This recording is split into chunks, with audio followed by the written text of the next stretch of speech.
Some days, let's chill. Have you started recording? Okay, yeah, we can add these few points. Yeah, why not? Some days, let's chill. Hey guys, we're back. You're with your girl, Nikki Shilingi. It's Totally African Podcast. And yeah, it's a vibe. It's always a vibe. So my week has been, hasn't the week even started? But has been long. I've been learning how to edit YouTube videos, and I give respect to people who actually sit down and edit their own videos or edit videos for people, please, because I sat down, I woke up, I sat down. I was like, oh, today's a good day, positivity, Yeah, let's go. I edit it, storage is full, the laptop has blacked out, I can't convert. So I'm just like, you guys. But anyway, we'll work on that. And yeah, but other than that, my week has been good. And I don't know, 2021 is just chilled, I feel like everyone is now going with the flow. I've not had anyone that has like, I've written my resolutions for the year. Everyone is like, we go. Yeah. So yeah. For New Year? What were you for the New Year? For the New Year. Did I even start it? Let's not even you guys. No, just know it. I just went to hang with friends.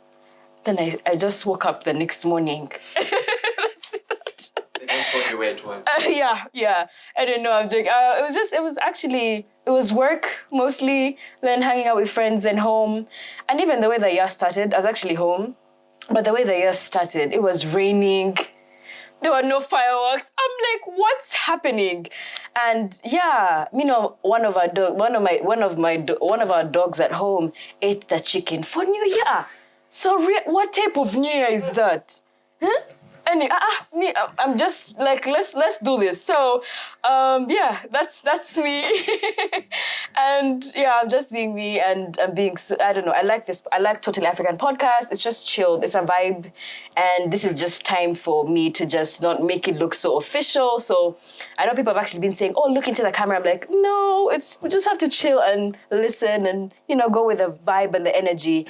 And Bob is also going to start his side, recording his YouTube video, the videos. And yeah, it's just gonna be a constant, probably 2 videos every week. Hopefully, we'll try.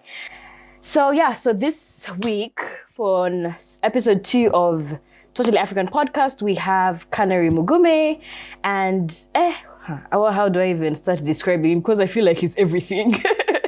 He's a journalist. He's an investigative journalist. He's done radio. He has done modeling. He's been a model. As in, he's everything. Even when you see him, trust me, when you watch this video, just know I was quite intimidated, a little. But I tried. I was just like, wow, it's so hard interviewing a journalist because they're just spot on. Next question. I'm just like, Anyway, guys, so stay tuned and hope you enjoy it. Hey, Canary. Hi. Happy belated birthday. Thank you very much. So you're now in chapter 26. Yes. How is it? How do you feel now? Nothing really has changed. I was having a lot of anxieties when I turned 25. That was last year in January. They almost killed me, but now 26 just feels normal. And why do you feel like last year you had more anxiety now? Then. 25 was just like a very... a year that is like remarkable. I had done a lot, got into so many levels, but also been through a lot. So I felt like, oof, I'm 25. Yeah. And then all of a sudden I felt like, wait, it's not just the end, it's just the beginning, like responsibilities, tasks ahead. Yeah. It felt so bad. But 26 just passed just like that. I was like, oh, fine. I like this clean look you have. Is this how you always are? Like, guys, this is Canary on a Friday. Wow.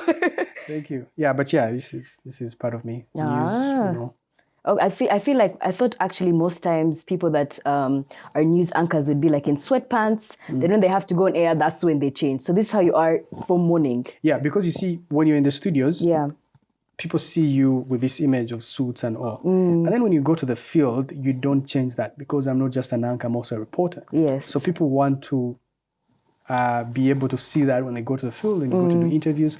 But it's also me. Like you rarely find me in sweatpants or jeans. Or maybe when I'm at home, then I'm in shorts. Yeah. So you being a journalist, how did you actually start your career? My career, funny. I know it would sound funny, but it started way back when I was about maybe 7 or 8 years old. I got an opportunity to be able to anchor news on radio in Bara, where I grew up from. Yeah. And I was anchoring news on Radio West, which is now owned by Vision Group.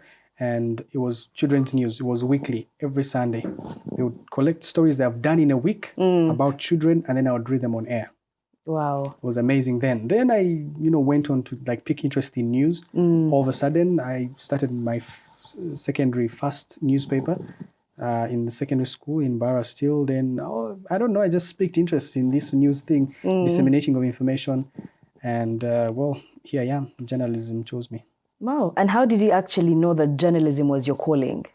I don't know. I just landed. You just landed. You being 8, so you're like, this is me. The odds tried to fight me because I applied at MOOC after senior 6, but I failed to get the points that were required then. And then all of a sudden, I get a scholarship to do information technology and computer science at International University of East Africa. I still did it 1 year into the course. Then I start working with NBS TV. Wow. So you joined NBS in 2017, right? In 2016, December. Oh, okay. Oh, wow. Oh, wow. You even remember the dates, eh? So you have like an anniversary, like, ooh. Okay, and did you actually start as an investigative journalist? No. I started as a mainstream reporter, reporting on politics, reporting on the economy, reporting on entertainment, reporting on everything. Because you see, it was part of the learning. Learn, and then you can specialize later. And then later on, I'm like, wait, I think you have more impact when you specialize, so people know you for one thing. And all of a sudden, I picked, interest in trying to investigate things, getting to the bottom of things, telling the story behind the story, and here I am. And why investigative journalism? Because it can be dangerous most of the time. Being in the field. Yeah. Why did you pick interest there? So I felt like I have a platform that many people don't, not because of anything else. Maybe they have chosen to do other professions, but this platform is very vital. That's why it's called the fourth estate. Like a fourth arm of government. But then this fourth arm holds the other 3 arms of government accountable.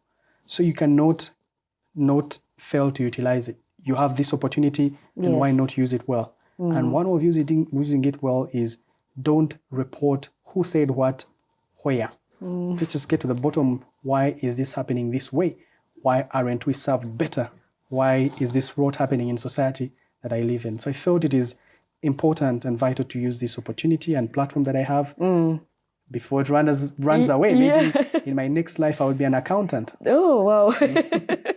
And what's your best and worst moments in your career? My best moment in my career, is when I interviewed the president. And how was that? I saw it, I was just like, wow, Canary. Nervous. Yeah. He's a very intimidating man, especially the security around him and all. I had revised all my questions and all. And I was like, yo, I got this. And then he walked into the room and I was like, he was like, woo. David, and actually, funny thing, not every journalist actually gets a chance to interview the president. How did you actually get there? I think it was just a request, and I was lucky that it was during COVID, so he was not moving around, opening dams, commissioning roads and all. He was just at his home in State House. Yes. So I put in a request, and I was just that lucky. They just went through. And I'm also glad that it also actually opened up a lot of opportunities. Now I've seen many journalists interview him on other TV stations, and I was like, okay, then I think that was really good. Yeah. Then my worst moments on TV is when I do a story and things that I do work on tend to haunt me. Then you start getting scared of your security, you start getting scared of where you place your water or your drink, where you leave your laptop, where you leave your phone, where you go to, which Wi-Fi you log on to. It just gets uncomfortable. And is that because you're investigative journalist, or sometimes you have stories that are very sensitive? Both. So sometimes really the people you do expose that should be accountable are not happy with the stories that you're doing, and they would rather do what they do without being without the veil being lifted off their faces. So sometimes it gets uncomfortable for them and say, but why is this person doing this? Yeah. So it's up to you then to start caring about your personal security. And what's your day like? How? Because I watch your vlogs on Instagram. Oh, wow. And they're so detailed. Yeah. And, you have this healthy lifestyle. I'm just like, I'm here trying to start this fasting thing. I'm like, I am dead. I am trying to be happy. I'm trying to be energetic, but things have failed. What's your day like as a journalist? Well, I wake up at 4:30 in the morning. Okay. Maybe try to read a book for 30 minutes on my bed. And then by 5:30, I'm out of home. 6, I'm at work. Then at about, go to the field at about 8, because from 6 to 8, I'm planning my day, replying emails and stuff. And then 8, I'm in the field, return maybe 3, 4 p.m., file the story. 8:30, I'm in the studios. And then at 10 p.m., I'm going home. And then like that. But then Mondays, Wednesdays, and Fridays, I'm in the gym from 5:30 to 6:45. So then I get to work at about 7:15. Okay, so and how's that going for you, the working out journey? The results are hard to realize. It's just a matter of consistency. So I'm trying to get into that line of consistency so that I don't skip days. Some days are tough, that you have to get to work so early, and then you miss gym, and then you want to do gym maybe consistently, and it doesn't work out. Yeah. Sometimes it does. Yeah. Okay, but you're in shape and you look good. Really? And I feel like even being a TV personality, you always have to look good. So do you feel like there are more pressures than just because someone could be like, oh, I'm just working out to stay healthy. But do you feel like, oh, I always have to look good. I can't mess up. Yeah, it's that. It's you're on TV. I think you have to appeal to your audience. Just speak content that they want and give them information that they want, but also you have to at least take care of yourself. Yeah. You make sure your clothes is on point, because every detail is captured on screen. You'll be criticized online. Then you can avoid that. But also there are people looking up to you, looking like they want to do that when they grow up, when they take up courses in universities, and therefore you want at least give them inspiration that is 100%. Yeah. And actually, otherwise, we would be anchoring in shorts. Yeah. That would be funny. Yeah. That would actually be funny. To take away the attention. Yeah. People be like, what's happening today? Exactly. And actually, going back to you going in the field and interviewing different types of people, how do you deal with, let's say you're interviewing someone and they're so disrespectful, or they're using abusive language, or they're just not in the mood to have an interview? How do you play it off because you're live, or I think the best thing to do is keep calm, because then when you lose your emotions, then you become like them, and the audience will notice that. Just keep calm, just keep pressing the questions, but then stay calm. Stay calm. It's the only way I deal with it. I've been in interviews where I ask someone, they're live on air, they're not comfortable with the question and they're trying to brush it off, but then the best way to deal with it is not to be aggressive. The question is already aggressive. Then don't appear aggressive in your questioning, and no, it doesn't help. Just keep calm.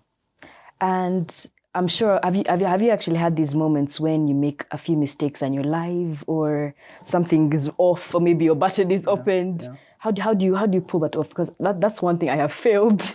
I'm like, oh, I'm going to panic. I'm sweating. Yeah, it used to bother me when I just started out. But then, in reality, I know TV is reality. It's not acted. Yes. In reality, you make mistakes. You're even just talking, no one is recording you, and you make a mistake. You're like, no, sorry, I meant this. Yes. So that's what comes to me. Like, no, but you're human. That's what makes us human anyway. That we do err, and we're supposed to correct the mistakes. So just move on. During the COVID lockdown, I made a mistake live on TV. I was trying to add up cases of COVID-19 that had happened the previous day and that very day. So I added up and got the figure wrong, and I moved on. And the next day it was something else. But then, so do I hide away from television just because I made a mistake? Everyone has made a mistake. Not that my math was off. Oh yeah, but it just. But even if it was, it's not created to do 99.9% perfect. Yeah. So yeah, that's what makes us human. Yes, I definitely agree. And, you being in the limelight, how do you deal with negativity? Or, you can just be minding your business and you see someone has commented and you're thinking like, why would you even say that? Yeah. How do you deal with that energy? Okay. Over time, I think I've grown a thick skin. Yeah, like some things will be said or be done and they will not get to you. Because what's the truth? You know the truth. There was recently a Twitter account that was accusing me of rape and other allegations. I say, but people know the truth. Actually, all comments below the post were saying, please stop this. This is fake and what. So I think being able to grow your image with authenticity and integrity over the time, people will know and will see that.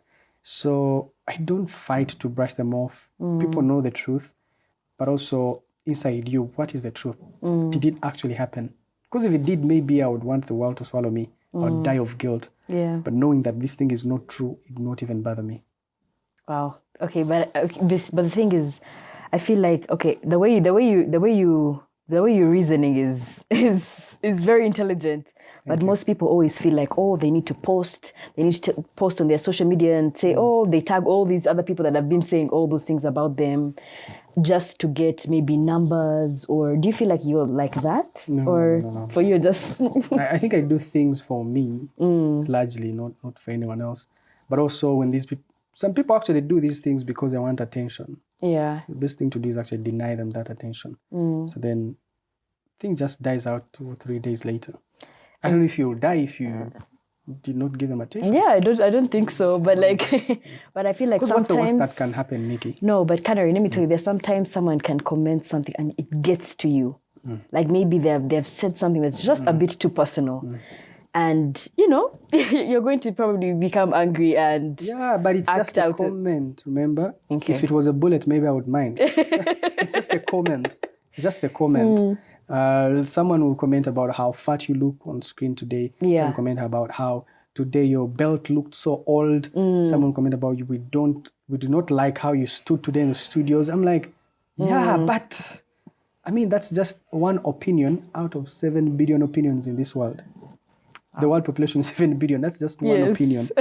And it might not necessarily be accurate. So the sort of criticism that I take is from the people that I care about, because I know they would not criticize me with ill intentions. Because if Nick is my friend, said, by the way, what you did on air today was not good. I was like, I'm sorry, it was just an oversight maybe. Just move on and plan to do better next time. Yeah. But if it's just a comment online, I look at it and check this person and they have 200 followers on TikTok.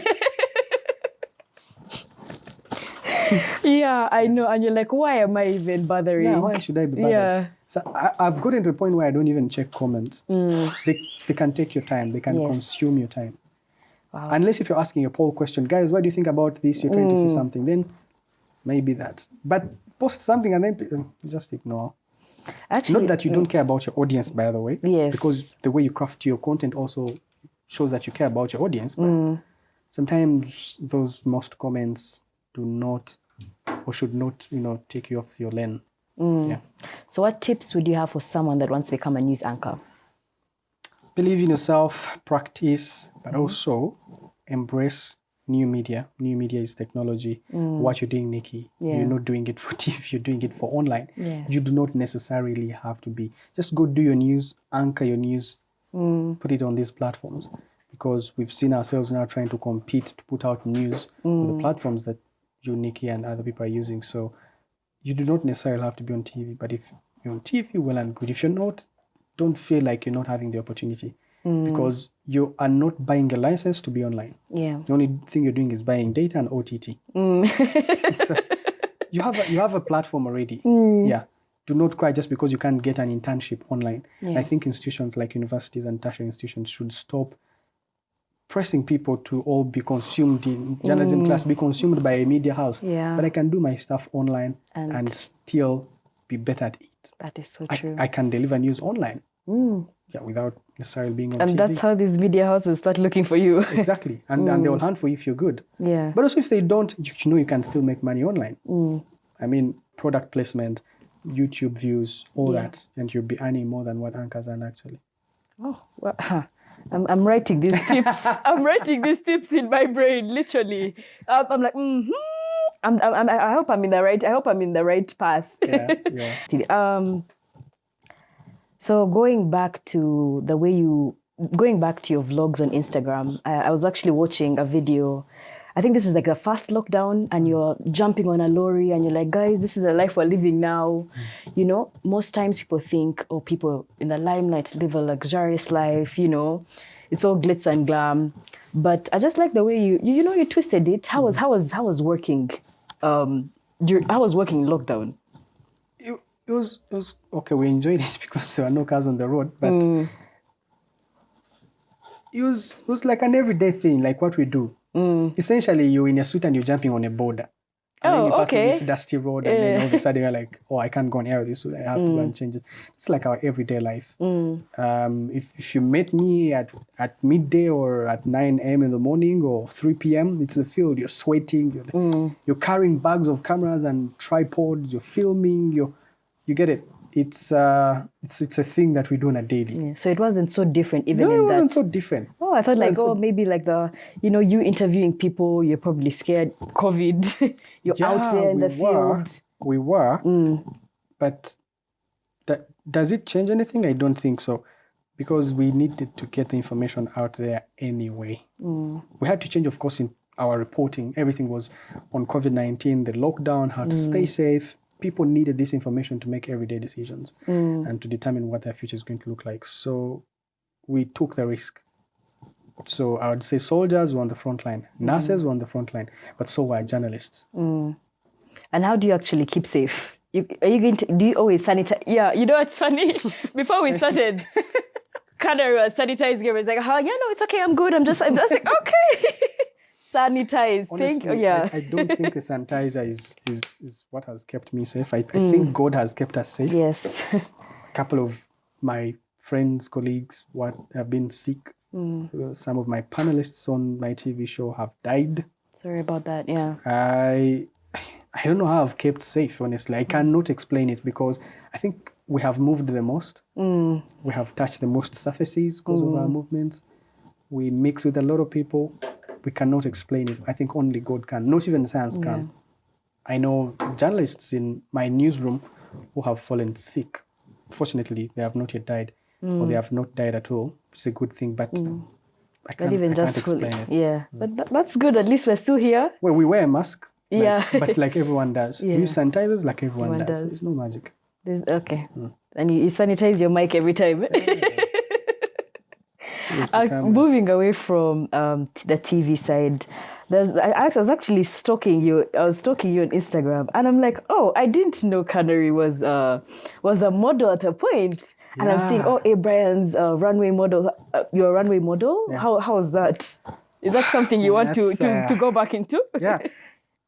2013. I tried to get on TV. Things had failed. We're asking for experience and all. We're just, young kids who are trying to get on TV and do something, change this world.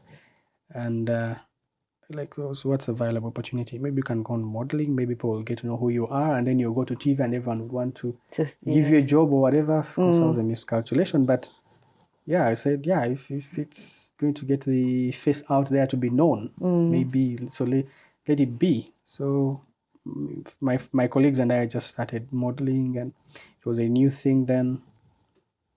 And it went on well. We did runways in Kampala, one of the best runways of fashion. We did runways in Tanzania. My colleagues, that was not my dream. Oh, really? As me well know from the start, I wanted to do news. Yeah.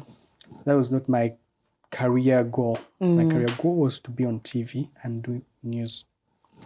Their goals were to be international models, and now I see them in Milan, in Paris, in New York, on runways, and I'm proud of them, but that was not my goal. I was just there because TV had failed then. Had tried. I'd come to NBS Youth Voice. I was trying to get on air. I had gone to NTV. I'd gone to WBS. I was everywhere. I was all over the place, but I was just trying. It was only a viable opportunity.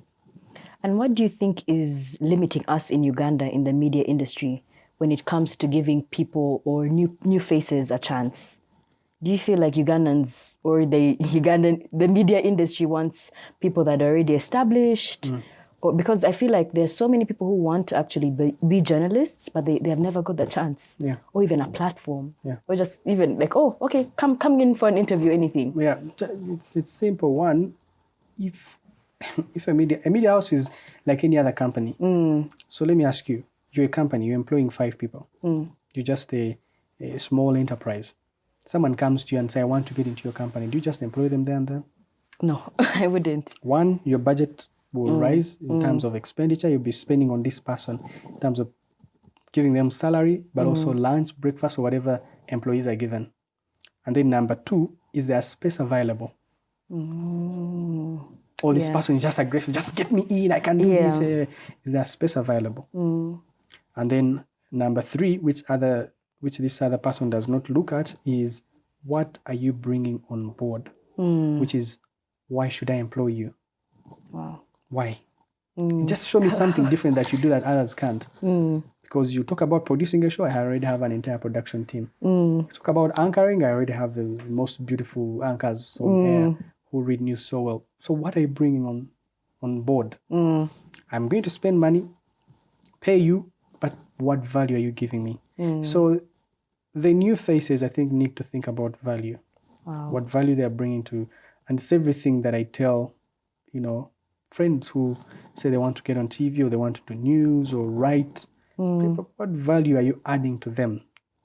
Shouldn't be, just give me a chance. Give me a chance. And I'll prove it. That was me in 2013 and 14 and 15. Just give me a chance. I don't know. I'll prove myself. Yeah, but if I had actually gone back, tried to do research, go through some training, learn, and etc., I would have maybe gotten to TV much earlier. Yeah. But I was so aggressive. I just want to do this. Yeah, but is my space available? I don't think it was then. Wow. Okay. Thank you so much, Canary. Thank you, Nikki, for So here in Totally African Podcast, we have just one more question for you. Yeah. How do you want to be remembered? I want to be remembered as someone who fought for the freedom of the press and media. I want to be remembered as someone who was a voice to the people of Uganda, told their story, and told it authentically with integrity. Oh, okay. Thank you, Canary. Thank you very if much. anyone wants to actually maybe get a hold of you or follow you I'm on available social on Twitter, at Canary Mugume on Instagram, Twitter, and Facebook. Okay. My platforms are all open, and I reply every message. Oh, wow. You're not these celebrities that leave us on scene. No, I'm not a celebrity, sorry. Okay. Okay, thank you so much, Canary. Thank you very much for having me.